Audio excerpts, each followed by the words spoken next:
ओम नमः शिवाय। हर हर महादेव मित्रों। तो मित्रों, स्वागत है आपका आपके YouTube चैनल वासुदेव कोट्स में। आज की इस वीडियो में हम जानेंगे कि भगवान क्या है।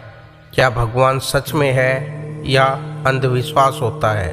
तो मित्रों, भगवान शब्द आते ही हमारे मन में न्याय, अनुकंपा और शांति की याद आने लगती है। पर वास्तव में हम कभी यह जानने की इच्छा ही नहीं रखते कि भगवान क्या है। भगवान सच है या झूठ है। क्या सिर्फ भगवान के बारे में इस समाज या दुनिया से सुन लेना काफ़ी होता है या फिर सच जानना भी ज़रूरी है।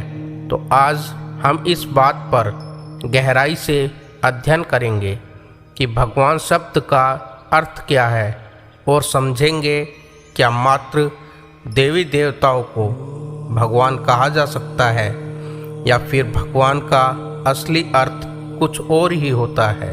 तो आइए इसे समझने के लिए वीडियो में आगे बढ़ते हैं। यदि आप वीडियो पर अंत तक बने रहेंगे तो आशा करता हूँ आपको इन प्रश्नों के जवाब अवश्य मिलेंगे।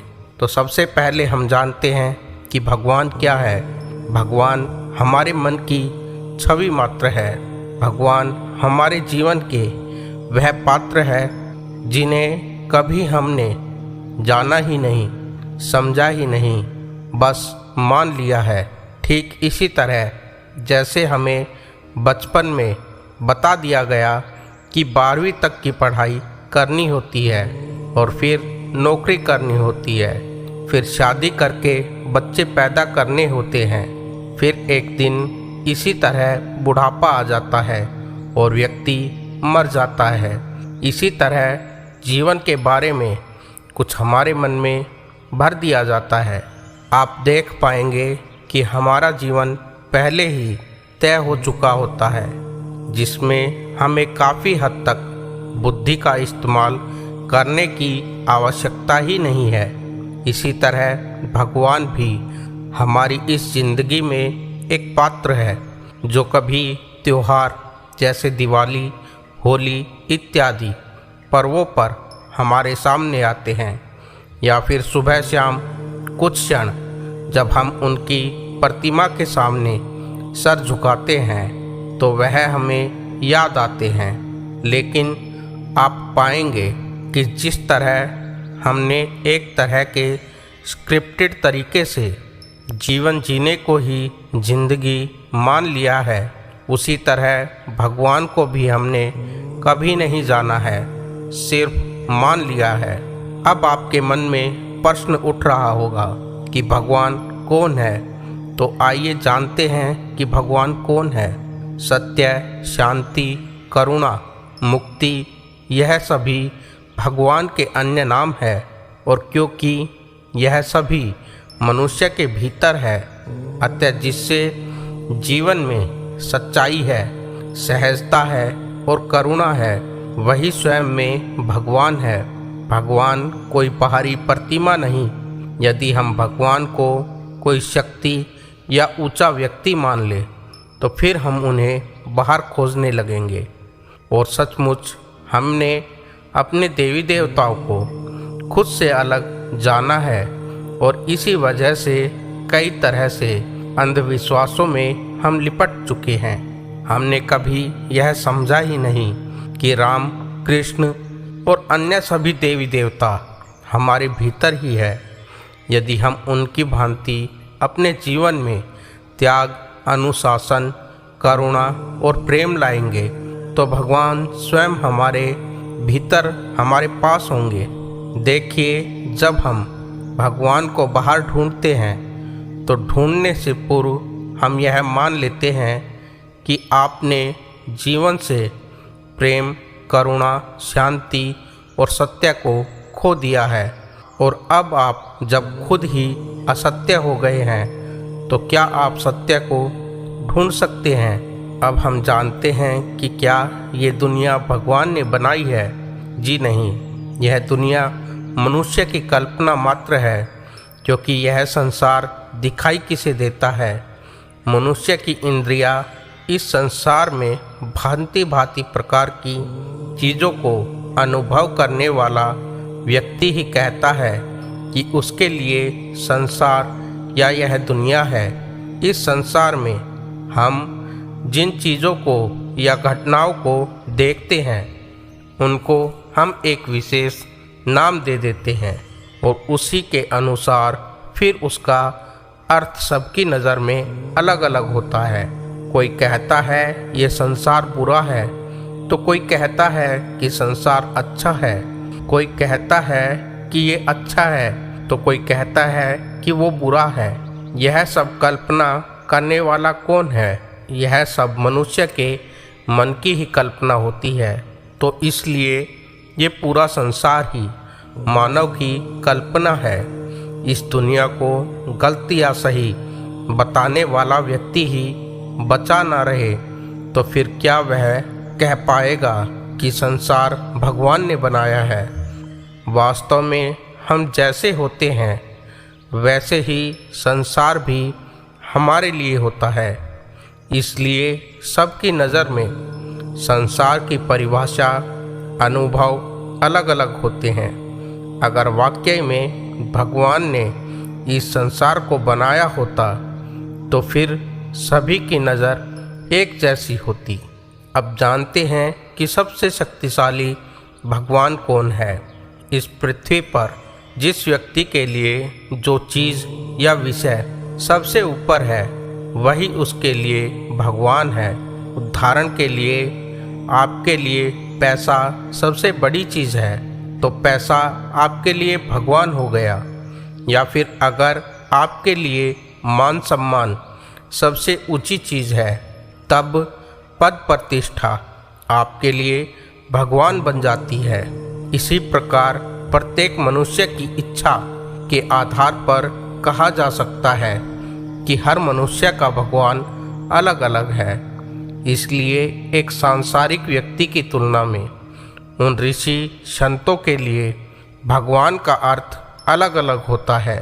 संत ऋषि मुनि जिन्हें सत्य करुणा शांति बेहद प्रिय है उनके लिए भगवान उपनिषद ग्रंथ हो सकते हैं जिनमें कही गई बातें उन्हें संसार रूपी मायाजाल से बाहर निकालकर सत्य की तरफ ले जाती है। अब हम बात करते हैं कि कलयुग का भगवान कौन है। कलयुग में धन संपत्ति ही मनुष्य के लिए भगवान बन चुकी है क्योंकि इस संसार में अधिकांश लोग पैसे के नशे में चूर हो रहे हैं क्योंकि वह जानते हैं कि अधिक धन पाकर वह तमाम तरह की विलासिता की वस्तुओं का भोग कर सकते हैं, आनंद पा सकते हैं और जीवन में मौजूद तमाम तरह के बंधनों और कष्टों से मुक्ति पा सकते हैं। इसलिए धन को पाने की खातिर वह बुरे से बुरे कर्म करने को भी तैयार है। इसलिए यह कहना गलत नहीं होगा कि आज मनुष्य के आराध्य भगवान शिव और कृष्ण नहीं है। यदि वह उनके लिए भगवान होते तो वह कृष्ण की गीता को पढ़ते, शिव के जीवन से सीख लेते और अपने जीवन में उन्हें स्थान देते। पर क्योंकि आज मनुष्य के लिए सबसे बड़ा विषय धन बन चुका है, इसलिए किसी भी देवी देवता की उपासना भी वह नहीं करता और करता है तो इसीलिए करता है ताकि उसकी खोखली इच्छाएं पूरी हो सके और वह अपने अभिमान का जश्न मना सके और अपनी जिंदगी में सभी ऐशो आराम ले सके। भगवान कौन है और कहाँ है? भगवान हमारे भीतर सत्य यानी आत्मा के रूप में हर जगह प्रत्येक समय मौजूद है। उन्हें बाहर खोजने की कोई आवश्यकता ही नहीं है, पर क्योंकि हम झूठा जीवन जीते हैं इसलिए हमें वो दिखाई नहीं देते और सुख के लिए हम तमाम तरह के व्यर्थ कार्यों में लिप्त रहते हैं। इसलिए मन की इच्छा पर चलने की वजह हम हृदय में मौजूद अपनी आत्मा से दूर हो जाते हैं जो व्यक्ति कृष्ण को आत्मा जानकर जीवन जिएगा, निश्चित ही उसके जीवन में कृष्ण के गुण विद्यमान होंगे। उसके दिल में प्रेम होगा, चेतना में बल होगा, असत्य से उसे अनासक्ति होगी और सत्य के लिए वह जीवन जिएगा। उसके जीवन में भी सुख दुख होंगे, पर वह उन्हें जिंदगी का एक हिस्सा मानकर आत्मसत होगा और अपने जीवन में आगे बढ़ेगा। सही कर्म कर इस जीवन को सार्थक बनाएगा और तमाम तरह के बंधनों से छुटकारा पाएगा। भगवान होने का सबसे बड़ा सबूत क्या होता है? भगवान होने का सबसे बड़ा प्रमाण यह है कि जब हम बेचैन होते हैं तब हम भगवान को याद करते हैं और दिल को गहरी ठंडक पहुँचती है। आत्मा सत्य है, अविनाशी है, ये संसार झूठ है और जब हम इस संसार को सच मानते हुए यहाँ पर ऐसे जीवन जिएंगे जैसे कि यह सच है और आत्मा को दिल में स्थान नहीं देंगे, तब तक हम यूं ही बेचैन रहेंगे और भगवान की भूमिका ही हमारे जीवन में सर्वाधिक है। और ये इसलिए है ताकि हमारा मन आत्मा तक पहुंच सके। भगवान के सभी अवतारों में श्री कृष्ण हो या श्री राम या शिव, जिन्हें भी आप पूजते हैं, वे सदैव हमें सच्चाई के मार्ग पर चलकर सही कार्य करने के लिए प्रेरित करते हैं। कृष्ण हो या राम, दोनों का जीवन ही हमें धर्म के रास्ते पर चलना सिखाता है। धर्म क्या है या धर्म की परिभाषा क्या है, जानने के बाद ही आपको मालूम होता है कि इस दुनिया में हम सुख भोगने के लिए नहीं, बल्कि तमाम तरह के बंधनों और दुखों से मुक्ति के लिए आए हैं। और जो व्यक्ति पूरी तरह मुक्त हो जाता है, फिर वह सांसारिक व्यक्ति की भांति मन के रास्ते पर नहीं बल्कि आत्मा के चलाए आगे बढ़ता है और फिर उसके लिए सुख और दुख दोनों बराबर हो जाते हैं। यही महान ग्रंथ गीता का उपदेश है। असली भगवान कौन होता है?